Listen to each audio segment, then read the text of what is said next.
ಸಂವಿಧಾನದ ಗೌರವಯುತ ಸ್ಥಾನದಲ್ಲಿರುವಂಥ ರಾಜ್ಯಪಾಲರನ್ನ ಅತ್ಯಂತ ಕೀಳುಮಟ್ಟದಲ್ಲಿ ಅವಮಾನಿಸುವ ರೀತಿಯಲ್ಲಿ ವರ್ತಿಸಿದ್ದನ್ನು ಇಡೀ ದೇಶದ ಪ್ರತಿಯೊಬ್ಬ ಪ್ರಜ್ಞಾವಂತ ನಾಗರಿಕರು ಖಂಡಿಸ್ತಾ ಇದ್ದಾರೆ. ಇದರ ವಿರುದ್ಧ ನಾಳೆ ರಾಜ್ಯಾದ್ಯಂತ ತೀವ್ರತರ ಹೋರಾಟ ನಡೆಸ್ತೇವೆ ಅಂತೇಳಿ ಬಿಜೆಪಿ ರಾಜ್ಯ ಪ್ರಧಾನ ಕಾರ್ಯದರ್ಶಿ ಪಿ ರಾಜಿ ಹೇಳಿಕೆಯನ್ನು ಕೊಟ್ಟಿದ್ದಾರೆ.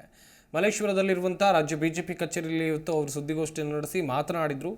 ರಾಜ್ಯದ ಎಲ್ಲ ಜಿಲ್ಲಾ ಕೇಂದ್ರಗಳಲ್ಲಿ ಹೋರಾಟ ನಡೆಯುತ್ತೆ. ಪ್ರತಿಭಟನೆಯನ್ನು ಸಂವಿಧಾನದ ಚೌಕಟ್ಟಿನಲ್ಲೇ ನಾವು ಕೈಗೊಳ್ಳುತ್ತೇವೆ.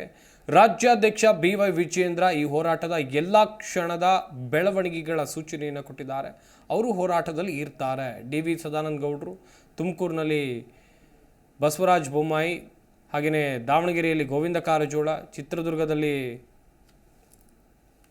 ಸಾಕಷ್ಟು ಜನ, ಡಾಕ್ಟರ್ CN ಅಶ್ವಥ್ ನಾರಾಯಣ್, ಛಲವಾದಿ ನಾರಾಯಣಸ್ವಾಮಿ, ಇನ್ನುಳಿದಂತೆ ಶ್ರೀರಾಮುಲು, CT ರವಿ, ನಳಿನ್ ಕುಮಾರ್ ಕಟೀಲ್ ಇವರು ಮಂಗಳೂರಿನಲ್ಲಿ ಹೋರಾಟವನ್ನು ಮಾಡ್ತಾರೆ. ಎಲ್ಲ ಶಾಸಕರು, ವಿಧಾನ ಪರಿಷತ್ ಸದಸ್ಯರು ಆಯಾ ಜಿಲ್ಲೆಗಳಲ್ಲಿ ಹೋರಾಟವನ್ನು ನಡೆಸಲಿದ್ದಾರೆ ಎನ್ನುವಂಥದ್ದಾಗಿ ಹೇಳಿಕೆಯನ್ನು ಕೊಟ್ಟಿದ್ದಾರೆ.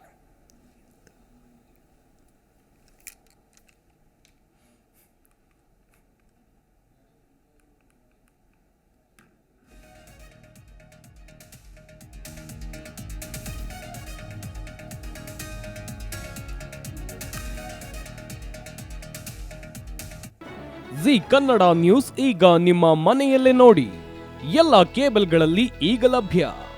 ಸನ್ Direct 292, Jio TV 1334, U Digital 162, City Cable 51, GTPL 17, Abhishek Cables 821, Rock Line Telecommunication 51, Shri Basaveshwara number 60, Vinayaka Digital number 53, In Digital number 896ರಲ್ಲಿ ನಿಮ್ಮಿಸ್ತದ ಜಿ ಕನ್ನಡ ನ್ಯೂಸ್ ನೋಡಿ ಆನಂದಿಸಿ.